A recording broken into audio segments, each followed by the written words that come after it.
আমাদের প্রথম চ্যাপ্টার শুরু হবে, যেটা হচ্ছে যে তোমার পরিবেশের জন্য ভাবনা। তাহলে পরিবেশ কি জিনিস, পরিবেশ কাকে বলে? পরিবেশ হচ্ছে যে আমাদের চারপাশে যে জীব, যেমন উদ্ভিদ, প্রাণী, অণুজীব এবং জড়, যেমন হাওয়া, বাতাস, খনিজ লবণ, সমস্ত কিছু মিলিয়েই হচ্ছে একটা পরিবেশ। মানে আমাদের চারপাশে তুমি যা কিছু দেখতে পাচ্ছ সমস্তকেই এক কথায় বলা হচ্ছে পরিবেশ। আচ্ছা, পরিবেশের বায়ুমণ্ডল কি? বায়ুমণ্ডল হচ্ছে যে আমাদের যে পৃথিবী আছে, এই পৃথিবীর বাইরে, এই পৃথিবী থেকে প্রায় কয়েক হাজার কিলোমিটার দূর অব্দি, মোটামুটি 10-15 হাজার কিলোমিটার, মানে পৃথিবী থেকে উপরের দিকে, এই উপরের দিকে, পৃথিবী থেকে সোজা উপরের দিকে আরো 10 থেকে 15, মিনিমাম 15,000 কিলোমিটার অব্দি বিস্তৃত যে একটা অদৃশ্য মিশ্র বায়ুর যে অঞ্চল সৃষ্টি করে, যেটাকে পৃথিবীটাকে চাদরের মতো, কিসের মতো, যে পৃথিবীটাকে চাদরের মতো ঘিরে রেখেছে, সেটাকে বলা হচ্ছে যে আমাদের বায়ুমণ্ডল। তাহলে বায়ুমণ্ডলের বিস্তৃতি কত? মোটামুটি সমুদ্র পৃষ্ঠ থেকে, 15,000 কিলোমিটার অব্দি, অন অ্যান অ্যাভারেজ 15,000 কিলোমিটার অব্দি আমাদের বায়ুমণ্ডল আমাদের পৃথিবীটাকে কি করেছে? চাদরের মতো ঘিরে রেখেছে। ঠিক আছে? তো বায়ুমণ্ডল যে চাদরের মতো ঘিরে রেখেছে, তাহলে বায়ুমণ্ডলের উপাদান কি কি, অর্থাৎ বায়ুমণ্ডল কি কি দিয়ে তৈরি, তাই তো? তাহলে বায়ুমণ্ডল প্রধানত 3টে জিনিস দিয়ে তৈরি। 1 নম্বর হচ্ছে গ্যাসীয় উপাদান, 2 নম্বর হচ্ছে জলীয় বাষ্প, আর 3 নম্বর হচ্ছে অন্যান্য। অন্য গ্যাসীয় উপাদানের মধ্যে কি কি আছে? গ্যাসীয় উপাদানের মধ্যে আমাদের যে বায়ুমণ্ডল আছে, মোটামুটি তোমার ধরো 50 কিলোমিটারের মধ্যে, ঠিক আছে, নাইট্রোজেনের পরিমাণ সব থেকে বেশি আছে। কত? 78.09। আমি যদি রাউন্ড ফিগারে বলি, তার মানে 78%। তাহলে 78% আমাদের বায়ুমণ্ডলে কি আছে? নাইট্রোজেন আছে। অক্সিজেন কত আছে? আমরা যা টানছি সেটা কি অক্সিজেন? সেই অক্সিজেনটা কত আছে? 20.95%, বা মোটামুটি 21% আছে। ঠিক আছে, 78% আছে নাইট্রোজেন, মোটামুটি 21% আছে অক্সিজেন। আমি যদি এক্স্যাক্টলি বলতে চাই তাহলে 20.95। আর্গন আছে 0.93%, আর কার্বন ডাইঅক্সাইড আছে কত? 0.03%, যেটা আমরা বের করে দিচ্ছি। এটা হচ্ছে গাছরা কি করে বের করো, ফটোসিনথেসিস, অর্থাৎ সালোক সংশ্লেষের জন্য যে জিনিসটা দরকার পড়ে গাছের, সেটা হচ্ছে কার্বন ডাইঅক্সাইড। সেটা কত পার্সেন্ট আছে? 0.03%। তাহলে বায়ুমণ্ডলের একটা প্রধান উপাদান হলো গ্যাসীয় উপাদান। তারপরে কি আছে? তারপরে আছে জলীয় বাষ্প। জলীয় বাষ্প কোথায় থাকে? বিভিন্ন পুকুর, বিভিন্ন জলাশয়, নদী, সমুদ্রতে যে জলগুলো দেখতে পাচ্ছ, সেই জলগুলো গ্রীষ্মকালে বা গরমের সময় বা দিনের বেলা বিশেষ করে যে উত্তপ্ত হয়ে ওপরে উঠে আমাদের পরিবেশে ছোট ছোট ক্ষুদ্র কণা হিসেবে যেটা ভাসমান বা বিরাজমান, সেটাকে বলা হচ্ছে আমাদের কি হচ্ছে? জলীয় বাষ্প। সেটাকে বলা হচ্ছে জলীয় বাষ্প। তাছাড়াও আমাদের কিছু অন্যান্য আছে। অন্যান্য কি আছে? অন্যান্য উপাদান কি কি? যেমন sulphur dioxide, nitrogen dioxide, carbon monoxide এবং ধূলিকণা। অর্থাৎ এই সমস্ত জিনিস নিয়ে আমাদের কি বায়ুমণ্ডল গোটা গঠিত। ঠিক আছে, এবার বায়ুমণ্ডলের স্তরগুলি কি কি আমি তোমাকে একটু আগে বললাম। সেটা হচ্ছে, ধরো এটা আমাদের পৃথিবী, ঠিক আছে, আমাদের এই পৃথিবী প্রায় মোটামুটি 15,000 কিলোমিটার অব্দি চাদরের মতো আমাদের বায়ুমণ্ডল আমাদেরকে কি করেছে? ঘিরে রেখেছে, তাই তো? তাহলে এই যে 15,000 কিলোমিটার অব্দি ঘিরে রেখেছে, তাহলে এই 15,000 কিলোমিটার অব্দি, অর্থাৎ সমুদ্রপৃষ্ঠ থেকে 15,000 কিলোমিটার অব্দি এই অঞ্চলটাকে আমরা 6টি ভাগে ভাগ করেছি। কটা ভাগে ভাগ করেছি? 6টা ভাগে। এই যে এটা ধরো পৃথিবী পৃষ্ঠ, এই পৃথিবী পৃষ্ঠ থেকে উপরের দিকে প্রায় মোটামুটি 15,000 কিলোমিটার অব্দি আমাদের বায়ুমণ্ডল আছে। এই বায়ুমণ্ডলটাকে 6টা ভাগে ভাগ করেছি। তাহলে 6টা ভাগে ভাগ করেছি, প্রথম ভাগটার নাম কি? এই যে 6টা ভাগে ভাগ করেছি, এই প্রথম ভাগটার নাম কি? প্রথম ভাগটার নাম হচ্ছে ট্রোপোস্ফিয়ার। প্রথম ভাগটা, অর্থাৎ পৃথিবী পৃষ্ঠ থেকে, এই যে পৃথিবী যে আমাদের আছে, এই পৃথিবী পৃষ্ঠ থেকে এই পৃথিবী পৃষ্ঠ থেকে মোটামুটি 16 থেকে 18 বা কোনো কোনো বইয়ে 20 কিলোমিটার লিখে আছে, ওটা বুকস টু বুকস ভ্যারি করে। তাহলে মোটামুটি 16-18 কি 20 কিলোমিটার অবধি যখন পৃথিবী পৃষ্ঠ থেকে ওপরে যাবে, তাহলে এই অঞ্চলটিকে যে 15-20 বা 16-18 কিলোমিটার হচ্ছে, এই অঞ্চলটিকে বলা হচ্ছে ট্রোপোস্ফিয়ার। এই অঞ্চলটিকে বলা হচ্ছে ট্রোপোস্ফিয়ার। ট্রোপোস্ফিয়ারের ওপরে আরো 5টা অঞ্চল আছে। তার আগে আমরা ট্রোপোস্ফিয়ার সম্পর্কে আলোচনা করব। এখানে লেখা আছে দেখো, সমুদ্র পৃষ্ঠ থেকে 16 থেকে 18 কিলোমিটার অঞ্চল পর্যন্ত বিস্তৃত সেটা হচ্ছে ট্রোপোস্ফিয়ার। বায়ুমণ্ডলে প্লাস 75% উপাদান, যেমন গ্যাসীয় উপাদান, যেমন বিভিন্ন প্রকার গ্যাস, ধূলিকণা, তারপরে হচ্ছে জলকণা, এই স্তরে থাকে। 75% গ্যাসীয় উপাদান কোথায় থাকে? ট্রোপোস্ফিয়ারে। ঠিক আছে, যেহেতু এখানে বিভিন্ন প্রকার ধূলিকণা, জলীয় বাষ্প থাকে, সেই জন্য এই স্তরে মেঘ, ঝড়, বৃষ্টিপাত এই অঞ্চলে ঘটে। অর্থাৎ এই অঞ্চলে যে মেঘগুলো থাকে, এখানে মেঘগুলো জমাট বেঁধে এবং বৃষ্টি হয়ে নিচে নেমে আসে এই অঞ্চলে। যেহেতু এই অঞ্চলে ঝড় বৃষ্টিপাত হয়, ঠিক আছে, এই জন্য এই অঞ্চলকে বলা হচ্ছে ক্ষুব্ধ মণ্ডল। কথার মধ্যে বুঝতে পারছো? ক্ষুব্ধ মানে রেগে থাকা, যেহেতু ঝড় হচ্ছে, বৃষ্টি হচ্ছে, এই জন্য এই অঞ্চলকে বলা হচ্ছে ক্ষুব্ধ মণ্ডল। আচ্ছা, এই অঞ্চলে যখন তুমি সমুদ্র পৃষ্ঠ থেকে যেমনি 18 কিলোমিটার আস্তে আস্তে উপরে উঠতে শুরু করবে, অর্থাৎ উচ্চতা যখন বাড়বে, তখন তাপমাত্রা কমবে। এই যে দেখো, এখানে এইচ উপরে তীর চিহ্ন দেওয়া আছে, অর্থাৎ উচ্চতা যখন বাড়ছে।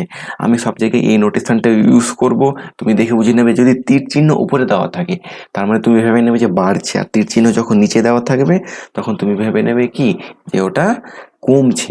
তাহলে এই যে এইচ ফর হাইট যখন বাড়ছে, তখন টেম্পারেচার কি করছে? নিচের দিকে নামছে, অর্থাৎ টেম্পারেচার কমতে শুরু করছে। তাহলে সমুদ্রপৃষ্ঠে টেম্পারেচার বেশি, আস্তে আস্তে উপরে যত যাবে টেম্পারেচার কমতে থাকবে, অর্থাৎ তাপমাত্রা কমবে। এই জন্য কোনো পাহাড় পর্বতে যখন যাবে, বা মাউন্ট এভারেস্ট, কাঞ্চনজঙ্ঘায় যখন যাবে, ওর চূড়াতে সবসময় কি হয়ে থাকে? বরফ জমে থাকে। কেন? আস্তে আস্তে তোমার উচ্চতা বাড়ছে। উচ্চতা যেমনি বাড়বে, প্রতি 1 কিলোমিটারে 6.5 ডিগ্রি সেন্টিগ্রেড করে তাপমাত্রা কি করবে? কমবে। 6.5 ডিগ্রি সেন্টিগ্রেড করে তাপমাত্রা কমবে। এই যে তুমি একদম এই যে ট্রোপোস্ফিয়ারের সব থেকে 16 বা 18 কিলোমিটার অবধি যখন যাবে, তখন এর তাপমাত্রা সব থেকে কমে গিয়ে -56 অবধি যেতে পারে। এর তাপমাত্রা কত দূর অবধি যায়? -56 অবধি ডিগ্রি সেন্টিগ্রেড অবধি এর তাপমাত্রা কমতে কমতে কমে যায়। বোঝা গেছে? আচ্ছা, আর এই যে 16 বা 17 কি 18 কিলোমিটারের শেষ যে 2 কিলোমিটার আছে, মানে শেষ 16, 17, 18 কিলোমিটার, মানে শেষ 2 কিলোমিটার বা 3 কিলোমিটার, এই শেষ প্রান্তটাকে বলা হচ্ছে ট্রোপোপজ। পজ মানে কি? থেমে যাওয়া। মানে যেই স্তরে গিয়ে ট্রোপোস্ফিয়ারটা শেষ হচ্ছে, এভাবে বলাই দেওয়া আছে। তাহলে এই ছবিতে দেখো, এখানে এই যে এইটুকু বাইরের অংশটুকু, মানে সরি, ভেতরের অংশটুকু, এই যে এই অংশটুকুকে বলা হচ্ছে ট্রোপোপজ। অর্থাৎ ট্রোপোস্ফিয়ারের যে শেষ সীমানা, সেই শেষ সীমানাটাকে বলা হচ্ছে আমাদের কি? সেই শেষ সীমানাটাকে বলা হচ্ছে আমাদের ট্রোপোপজ। এটা গেল আমাদের নাম্বার 1, ট্রোপোস্ফিয়ার। ঠিক আছে, এবার ট্রোপোস্ফিয়ার 16, 17 কি 18 কি 20 কিলোমিটার অব্দি বিস্তৃত থাকে। আমি বললাম বুকস টু বুকস ভ্যারি করে। তাহলে তারপরে 16 বা 17, 18 কিলোমিটার কি 20 কিলোমিটারের থেকে শুরু করে 50 কিলোমিটার অবধি যে অঞ্চলটা থাকে, সেই অঞ্চলটাকে বলা হচ্ছে কি? স্ট্র্যাটোস্ফিয়ার। সেই অঞ্চলটাকে বলা হচ্ছে কি? স্ট্র্যাটোস্ফিয়ার। ঠিক আছে, দেখো এই স্তরে কি হচ্ছে? বাতাস বা ধূলিকণা বা জলীয় বাষ্প বা মেঘ এই স্তরে কিচ্ছু থাকে না। জলীয় বাষ্প, মেঘ বা ঝড় এই স্তরে কিছু থাকে না। বলে এই স্তরটার নাম কি দিয়েছে? এই স্তরটার নাম দিয়েছে শান্ত মণ্ডল। আগেরটার নাম দিয়েছে ক্ষুব্ধ মণ্ডল। কেন? ঝড় বৃষ্টি সব কিছু এই স্তরে হচ্ছে বলে মনে হচ্ছে রেগে আছে, সবসময় ঝড় হতেই থাকছে, ওই জন্য ওই স্তরটাকে বলা হচ্ছে ক্ষুব্ধ মণ্ডল। আর এই স্তরে ধূলিকণা, বায়ু বলছি, ধূলিকণা, ঝড়, বৃষ্টি এ সমস্ত কিছু থাকে না এই অঞ্চলে। বলে এই অঞ্চলটাকে বলা হচ্ছে কি? শান্ত মণ্ডল। যেহেতু এই অঞ্চলটা শান্ত মণ্ডল, অতএব এই অঞ্চলের মধ্য দিয়ে যে সমস্ত জেট প্লেন আছে, এই অঞ্চল দিয়ে কি হয়, চলাফেরা করে। কেন? কারণ ঝড় বৃষ্টি কোনো কিছু নেই, কোনো বাধা নেই, কোনো বিপত্তি নেই। ফলে এই শান্ত মণ্ডলের মধ্য দিয়ে বিভিন্ন প্রকার জেট বিমানগুলো বা জেট প্লেনগুলো এই অঞ্চলে চলতে থাকে। এই অঞ্চলের সীমা কত? 20 থেকে 25 ডিগ্রি সেন্টিগ্রেড।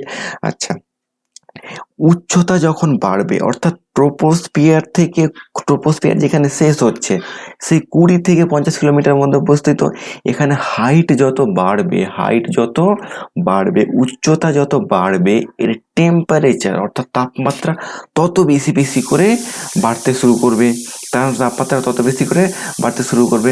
তোমাদের রেফারেন্সের জন্য বলছি, এই যে শান্ত মণ্ডলের তাপমাত্রা -56 ডিগ্রি অব্দি গিয়েছিল, এর তাপমাত্রা মাইনাস থেকে 0 আসবে, 0 থেকে বাড়তে +76 ডিগ্রি সেন্টিগ্রেড পর্যন্ত এর তাপমাত্রা বৃদ্ধি পেতে থাকে। অর্থাৎ উচ্চতা যখন বাড়বে তখন এর তাপমাত্রা বাড়বে।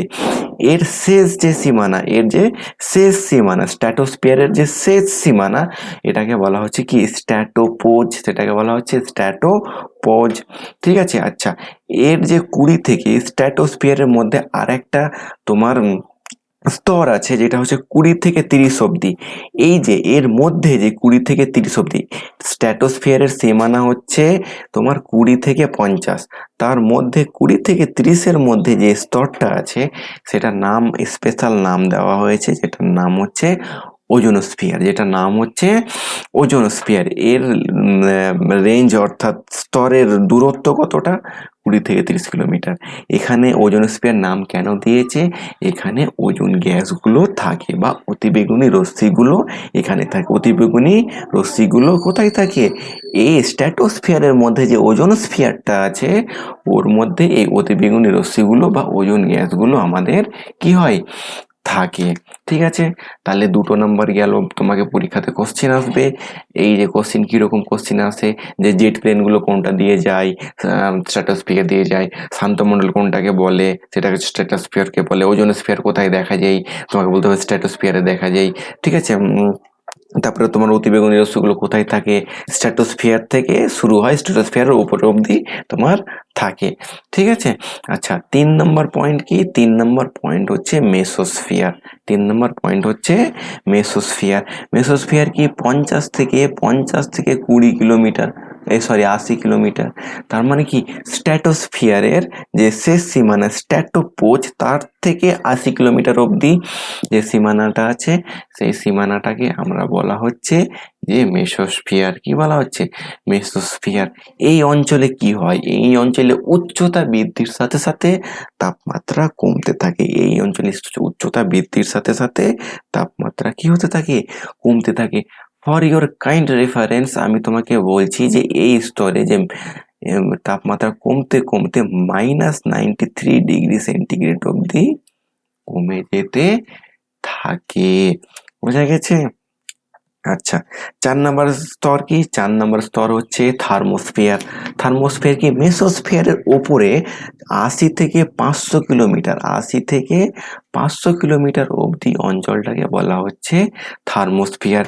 এই থার্মোস্ফিয়ারে কি হয়? বায়ুমণ্ডলে এই স্তরে বাতাসের অস্তিত্ব একদমই নেই। এই জন্য আকাশকে কালো বর্ণের দেখায়। এই স্তরে আকাশকে কালো বর্ণের দেখায়। এখানে পয়েন্টে লিখে নেই, আমি তোমাকে মুখে বলে দিলাম। ঠিক আছে। তারপরে এই স্তরে কি হয়? উচ্চতা বৃদ্ধির সাথে সাথে যে অতিবেগুনি রশ্মিগুলো আসে ওদের ক্ষমতা, ইন্টেন্সিটি বেড়ে যায়। ঠিক আছে। অতিবেগুনি রশ্মিগুলোর প্রভাব কি হয়? এই স্তরে বাড়তে থাকে। ঠিক আছে। এবং এই স্তরে আয়নগুলো কি হয়? এই স্তরে বিভিন্ন তোমার বায়বীয় যে গ্যাসগুলো আছে এই অতিবেগুনি রশ্মির ফলে ভেঙে গিয়ে আয়নে পরিণত হয়ে থাকে।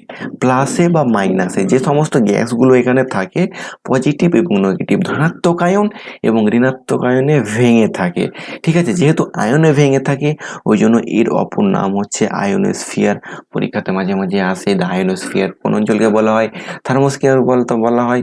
তারপরে কি, এই স্তরে থার্মোস্ফিয়ারে বেতার তরঙ্গের প্রতিফলিত হয়ে পৃথিবী পৃষ্ঠে ফিরে আসে। আমাদের যে ধরো তুমি আমেরিকাতে কোনো একটা খেলা চলছে ওর লাইভ টেলিকাস্ট দেখতে পাচ্ছ।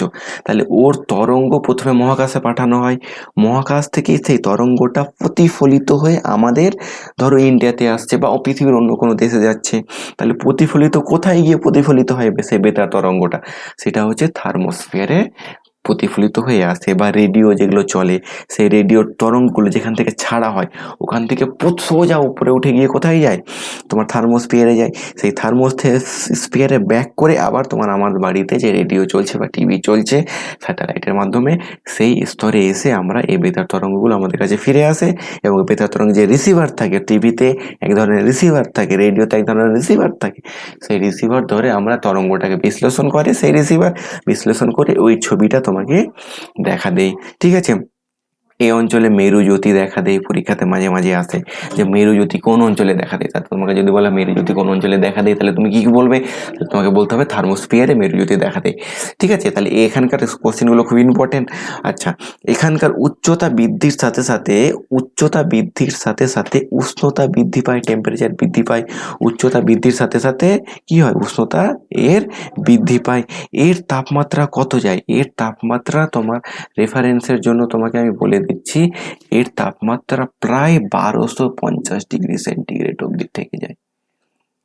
1250 ডিগ্রি অব্দি টেম্পারেচার। উচ্চতা বৃদ্ধি পাবে, টেম্পারেচার বাড়তে থাকবে। টেম্পারেচার বাড়তে বাড়তে কত হবে? 1250 ডিগ্রি সেন্টিগ্রেড উষ্ণতা অনুযায়ী এর টেম্পারেচার অর্থাৎ তাপমাত্রা বেড়ে যেতে থাকবে। তারপরে 5 নম্বরের স্তরের নাম কি? 5 নম্বরের স্তরের নাম হচ্ছে এক্সোস্ফিয়ার। 5 নম্বরের স্তরের নাম হচ্ছে এক্সোস্ফিয়ার। এর উচ্চতা কত? এই যে থার্মোস্ফিয়ার যে 500 কিলোমিটার যেখানে শেষ হলো, অর্থাৎ থার্মোপোজ তার থেকে আরো 700 বা 750 কিলোমিটার অবধি, 750 কিলোমিটার অবধি যে স্তরটা থাকে সেই স্তরটাকে বলা হচ্ছে কি থার্মোস্ফিয়ার। এখানে 750 হবে, হ্যাঁ, মোটামুটি করে 750 হবে, একটু বুঝে নিও। তাহলে 500 থেকে যে 750 কিলোমিটার অবধি থাকে, সেই 750 কিলোমিটার অবধি যেটা থাকে সেটা হচ্ছে আমাদের কি? সেটা হচ্ছে আমাদের থার্মোস্ফিয়ার। এটা হচ্ছে আমাদের কি? Sorry, exosphere. এই এক্সোস্ফিয়ারে কি হয়? উচ্চতা বৃদ্ধির সাথে সাথে তাপমাত্রা বৃদ্ধি পেতে শুরু করে, তাপমাত্রা বৃদ্ধি পেতে শুরু করে। বোঝা গেছে? এই স্তরে তাপমাত্রা প্রায় 1600 ডিগ্রি সেন্টিগ্রেড, 1600 ডিগ্রি সেন্টিগ্রেড অবধি হয়ে যেতে থাকে। ঠিক আছে? তারপরে 5 নাম্বার কি? 5 নাম্বার হচ্ছে ম্যাগনোস্ফিয়ার। ম্যাগনোস্ফিয়ার কি? থার্মোস্ফিয়ার যে 750 কিলোমিটার আছে তার ওপর থেকে 16,000 কিলোমিটার অবধি যে স্তরটা থাকে সেই স্তরটাকে বলা হচ্ছে কি? সেই স্তরটাকে বলা হচ্ছে ম্যাগনোস্ফিয়ার। সেই স্তরটাকে বলা হচ্ছে ম্যাগনোস্ফিয়ার। তাহলে বোঝা গেল? তাহলে বায়ুমণ্ডলের কটা স্তর? বায়ুমণ্ডল হচ্ছে 6টা স্তর। মনে রাখো, বায়ুমণ্ডলের কটা স্তর? বায়ুমণ্ডল হচ্ছে 6টা স্তর। একটা হচ্ছে ট্রোপোস্ফিয়ার, একটা হচ্ছে স্ট্র্যাটোস্ফিয়ার, একটা হচ্ছে মেসোস্ফিয়ার, একটা হচ্ছে থার্মোস্ফিয়ার, একটা হচ্ছে এক্সোস্ফিয়ার, আর একটা হচ্ছে ম্যাগনোস্ফিয়ার। ট্রোপোস্ফিয়ারে কি 15 থেকে 16 কিলোমিটার অবধি বিস্তৃত। 75% গ্যাস উপাদানগুলো এখানেই থাকে। মেঘ, ঝড়, বৃষ্টি সব এখানেই হয় বলে একে ক্ষুব্ধমণ্ডল বলা হয়। উচ্চতা বৃদ্ধির সাথে সাথে তাপমাত্রা এর কমতে থাকে। এর শেষ সীমানাকে ট্রোপোপোজ বলা হয়। স্ট্র্যাটোস্ফিয়ারে কি হয়? স্ট্র্যাটোস্ফিয়ারে তোমার 20 থেকে 50 কিলোমিটার শান্তমণ্ডল বলা হয়। ঝড় বৃষ্টি হয় না, ধূলিকণা বিভিন্ন প্রকার গ্যাস খুব কম থাকে বলে এখানে শান্তমণ্ডল বলে এটাকে। এবং শান্তমণ্ডল থাকার জন্য এখানে সমস্ত জেট প্লেনগুলো চলাচল করে। এখানে উচ্চতা বৃদ্ধির সাথে সাথে তাপমাত্রা বৃদ্ধি পায়। মনে রাখবে, স্ট্র্যাটোস্ফিয়ারে ট্রোপোস্ফিয়ারে উচ্চতা বৃদ্ধির সাথে তাপমাত্রা কমে। তার পরেরটাতে কি হয়? স্ট্র্যাটোস্ফিয়ারে তাপমাত্রা বৃদ্ধির সাথে সাথে উচ্চতা বৃদ্ধির সাথে সাথে তাপমাত্রা বৃদ্ধি পায়। মেসোস্ফিয়ারে কি হবে? উচ্চতা বৃদ্ধির সাথে সাথে তাপমাত্রা কমবে। ঠিক আছে? তারপরেরগুলো যেগুলোতে থাকবে উচ্চতা বৃদ্ধির সাথে সাথে প্রত্যেকটাতে তাপমাত্রা কি করবে? বাড়তে শুরু করবে। এগুলো আমরা জানলাম। আচ্ছা, তারপরে দেখো উচ্চতা ভেদে উষ্ণতার তারতম্য। যেটা হচ্ছে যে উচ্চতা উচ্চতা যখন বাড়ে উষ্ণতার তারতম্য কি হয় সেটা অলরেডি আমরা তোমাকে বললাম। তাহলে আমরা খুব বেশি স্ট্র্যাটোস্ফিয়ার অবধি দেখব। ঠিক আছে? স্ট্র্যাটোস্ফিয়ার অবধি আমাদের উষ্ণতার থেকে উচ্চতা ভেদে উষ্ণতার তারতম্য কি হয় সেটা আমরা স্ট্র্যাটোস্ফিয়ার অবধি দেখব। ঠিক আছে? স্ট্র্যাটোস্ফিয়ারের বাইরে তো গল্প আলাদা হয়, তাহলে আমি স্ট্র্যাটোস্ফিয়ারের বাইরে আমি যাব না, আমি স্ট্র্যাটোস্ফিয়ারের মধ্যে সীমাবদ্ধ থাকবো। কিভাবে উচ্চতা বৃদ্ধির সাথে সাথে তাপমাত্রা কমতে থাকে, উচ্চতা বৃদ্ধির সাথে সাথে তাপমাত্রা কমতে থাকে। কোথায়? স্ট্র্যাটোস্ফিয়ারে। কিভাবে হয় সে বিষয়টা আমরা এখন এই জায়গাতে জানবো। এটা মাঝে মাঝে পরীক্ষাতে কোশ্চেন আসে যে উচ্চতা বৃদ্ধির সাথে সাথে উষ্ণতার কি তারতম্য হয়, আলোচনা করো। ঠিক আছে, তো স্ট্র্যাটোস্ফিয়ার অবধি আমাদের লিমিট থাকবে এখানে। স্ট্র্যাটোস্ফিয়ার অবধি উচ্চতা বৃদ্ধির সাথে সাথে কি হয়, তাপমাত্রা কমতে থাকে। ঠিক আছে, কি হয় যে দেখো যে পৃথিবী থেকে সূর্য থেকে যে তাপগুলো পৃথিবীতে আসে, ঠিক আছে, এই যে আমাদের সূর্য আছে, আমাদের আমাদের সূর্যি মামা এখানে আছে, ঠিক আছে, এই যে সূর্যি মামা আছে, এই সূর্যি মামা আমাদের কি করে, তাপ দেয়। তাপের প্রধান উৎস কে? তাপের প্রধান উৎস সূর্য। এই সূর্য থেকে আমাদের পৃথিবীতে কি আসে, সেই তাপগুলো আসে, তাই না? সেই তাপগুলো কোন পদ্ধতিতে আসে? সেই তাপগুলো আসে যে পদ্ধতিতে, সেটা হচ্ছে বিকিরণ পদ্ধতিতে। তোমরা অবশ্যই ছোট ক্লাসে পড়েছো বিকিরণ পদ্ধতি কি জিনিস। বিকিরণ পদ্ধতি হচ্ছে যে পদ্ধতিতে মাধ্যমের মাধ্যম, যে মাধ্যমটা থাকবে সেই মাধ্যমকে উত্তপ্ত করবে না, যেখান থেকে এসে যেখানে গিয়ে পড়ছে সেই জায়গাটাকে উত্তপ্ত করবে, সেটা হচ্ছে বিকিরণ পদ্ধতি। সেই বিকিরণ পদ্ধতিতে আমাদের সূর্য থেকে পৃথিবীতে তাপমাত্রাগুলো আসে। তাহলে এই তাপগুলো কোথায়, পৃথিবীতে এইভাবে আসছে, তাই তো, এইভাবে আসছে। তো এই যে এখানে যে মাধ্যমগুলো দেখতে পাচ্ছ, এই মাধ্যমগুলো উত্তপ্ত হবে না, তাই তো। আর আমাদের পৃথিবীর চারপাশে একটা বলয় হয়ে আছে, পৃথিবীর চারপাশে একটা বলয়, চাদরের মতো বলয় আছে বায়ুমণ্ডলে। কত কিলোমিটার অব্দি বিস্তৃত থাকে একটু আগে আমি বললাম তোমাকে, সেটা হচ্ছে যে মোটামুটি করে 15,000 কিলোমিটার অব্দি, তাই তো। তো এই যে সূর্য তাপগুলো কি সোজাসুজি এই দিকে আসতে থাকে, সূর্য তাপগুলো সোজাসুজি এভাবে পৃথিবীতে পড়তে থাকে, এইভাবে বায়ুমণ্ডলে প্রবেশ করে পৃথিবীতে পড়ে। তাহলে পৃথিবীতে যখন পড়ে তখন ভূপৃষ্ঠ উত্তপ্ত হয় আমাদের, ঠিক আছে। ভূপৃষ্ঠ যখন উত্তপ্ত হলো তার মানে ভূপৃষ্ঠ সংলগ্ন এরিয়াগুলো, মানে এই যে এই এরিয়াগুলো, ভূপৃষ্ঠ সংলগ্ন এরিয়াগুলো কি হয়ে গেল, উত্তপ্ত হয়ে গেল। আর ভূপৃষ্ঠ সংলগ্ন এরিয়াগুলো যেহেতু উত্তপ্ত হলো, তাহলে ভূপৃষ্ঠের সব থেকে কাছে মাধ্যাকর্ষণ শক্তির জন্য সব থেকে বেশি বায়ুমণ্ডল ওখানেই থাকে, বায়ুমণ্ডলের ঘনত্ব সব থেকে বেশি থাকে। ফলে কি হয়, ওই জায়গাতে বায়ুমণ্ডলগুলো যে জলীয় বাষ্প কণা আছে, বিভিন্ন গ্যাস আছে, সেই গ্যাসগুলো কি করে, ভূপৃষ্ঠ যে উত্তপ্ত হলো তার কাছেই থাকে, সেখান থেকে উষ্ণতা কি করবে, শোষণ করবে। উষ্ণতা শোষণ করে কি করবে, উষ্ণতা শোষণ করতে শুরু করবে, ঠিক আছে। উষ্ণতা শোষণ করে বায়ুকে উত্তপ্ত করে দেয়, তার বায়ুকে কি করে, উত্তপ্ত করে দেয়। আর আস্তে আস্তে তুমি যখন পৃথিবী থেকে বাইরের দিকে যত দূরে যাবে তখন কি ধূলিকণা, তাপমাত্রা, বিভিন্ন গ্যাসের পরিমাণ কমতে থাকবে। তাহলে উপরে যত যাবে গ্যাসের পরিমাণ তত কি হবে, কমবে। পৃথিবী বায়ুমণ্ডলে গ্যাসের পরিমাণ বেশি, আর গ্যাস কি করবে, ধূলিকণা কি করে, পৃথিবী থেকে যে সূর্যরশ্মি থেকে যে তোমার এগুলো আসছে, আলোগুলো আসছে, সেগুলো শোষণ করছে, শোষণ করে কি করছে, ভূপৃষ্ঠকে গরম করে দিচ্ছে। কিন্তু উপরে যেহেতু বায়ুমণ্ডল কম, ঘনত্ব কম, তার মানে ওখানে শোষণও কম হবে, তাহলে উত্তপ্ত কম করবে। অর্থাৎ তুমি আস্তে আস্তে উপরে যত যাবে তত কি হবে, তোমার তত হচ্ছে যে উষ্ণতা কি হবে, কমতে শুরু করবে, উষ্ণতা কমতে শুরু করবে, টেম্পারেচার ডিক্রিজ করবে। এই জন্য আমরা এখানে বলেছি এইচ বাড়ার সাথে সাথে টি তোমার কি হয়, কমতে থাকে। কিরকম করে বাড়বে, প্রতি 1 কিলোমিটার যাবে তাতে তাপমাত্রা কত কমবে, 6.5 ডিগ্রি সেন্টিগ্রেড। পরীক্ষাতে অনেকবার কোশ্চিন এসে, মাধ্যমিকে অনেকবার এসছে যে প্রতি 1 কিলোমিটার উচ্চতা বৃদ্ধিতে তাপমাত্রা কতটা হ্রাস পাবে, বলে নিচের কোনটি ঠিক, 6.5 degree centigrade, 6 degree centigrade, 5.6 degree centigrade, কোনোটিই নয়। তাহলে অপশান এ তোমার রাইট হবে। এভাবে পরীক্ষাতে অনেক কোশ্চিন আসে, এই কোশ্চিনগুলো তোমাদেরকে কি করতে হবে, এই কোশ্চিনগুলো তোমাকে পড়তে হবে। বোঝা গেছে? ঠিক একই রকম ভাবে কি হয়, উচ্চতার সাথে সাথে বায়ুর চাপ কি হয়, যেহেতু নিচে বায়ু বেশি আছে তাহলে বায়ু চাপ দেবে, উপরে আস্তে আস্তে বায়ুর ঘনত্ব যেহেতু কমে যায় তাহলে বায়ুর চাপও কি হয়ে যাবে, কমে যাবে। ওই জন্য আমি বলেছি যখন হাইট বাড়বে, এইচ যখন বাড়বে তখন পি অর্থাৎ প্রেসার অর্থাৎ বায়ুর চাপ তখন কি হয়ে যাবে, কমে যাবে। প্রতি 1 কিলোমিটারে বায়ুর চাপ প্রায় 8.5 সেন্টিমিটার করে কি হতে থাকে, কমতে থাকে, 8.5 করে সেন্টিমিটার করে আমাদের বায়ুর চাপ কমতে থাকে। যাই হোক, আজকের ক্লাস এত দূর অবধি থাকলো। এটা আমাদের ফার্স্ট ক্লাস ছিল। ক্লাস কেমন লাগলো অবশ্যই তোমরা আমাকে কমেন্ট করে জানাবে। কোনো জায়গায় যদি বুঝতে না পারো সেটাও আমাকে জানাবে, এবং ক্লাস যদি ভালো লেগে থাকে অবশ্যই লাইক করে দেবে, এবং চ্যানেলটাকে আমার কি করে দেবে, সাবস্ক্রাইব করে দেবে, এবং পাশে থাকা বেল আইকনটাও ক্লিক করে দেবে, যাতে করে ভবিষ্যতে আরও যেগুলো ক্লাসগুলো আসবে সেই ক্লাসগুলো আমি তোমাদের ফিজিক্যাল সায়েন্সের ভৌত বিজ্ঞান বোর্ড সমস্ত বই করিয়ে দেবো। এবং আমি তোমাদেরকে গ্যারেন্টি দিচ্ছি যে আমি যেভাবে বলবো সেভাবে তোমার আর মানে মানে ভুলবে না, কখনো মনে থাকবে। তো আমি এই পিডিএফগুলো যেগুলো আছে, এই সমস্ত পিডিএফগুলো তোমার টেলিগ্রাম চ্যানেল আমার লিঙ্ক দিয়ে দেবো, সেই টেলিগ্রাম চ্যানেলেও পেয়ে যাবে প্রথমত। আর দ্বিতীয়ত, পড়ার আমি নিয়ম বলে দিচ্ছি। আমি যে কথাগুলো বললাম তার মধ্যে অল্প কিছু এখানে লেখা আছে, তাহলে তোমার কাজ হবে তুমি বই থেকে আগে পড়বে জিনিসগুলো। প্রত্যেকটা বই, অনেক কোম্পানির বই পাওয়া যায়, আমি নাম বলছি না কোনো কোম্পানির বইয়ের, অনেক কোম্পানির বই পাওয়া যায়, সেই বইগুলো কিনবে, লাইন বাই লাইন পড়বে। কোনো জায়গায় অসুবিধা হলে আমার তোমার সোশ্যাল মিডিয়া হ্যান্ডেল যে আছে সেই জায়গাগুলোতে তুমি ফোন মেসেজ করে দেবে, আমি তোমাকে সেটা বলে দেবো, বা ভিডিও কমেন্ট বক্সে কমেন্ট করে দেবে। আগে ভালো করে বইটা মিনিমাম 10 বার পড়বে, তারপরে এই যে পিডিএফগুলো আছে এই পিডিএফগুলো খুব সংক্ষেপে দেওয়া আছে, গোটা চ্যাপ্টারের যে জিস্ট সেটা।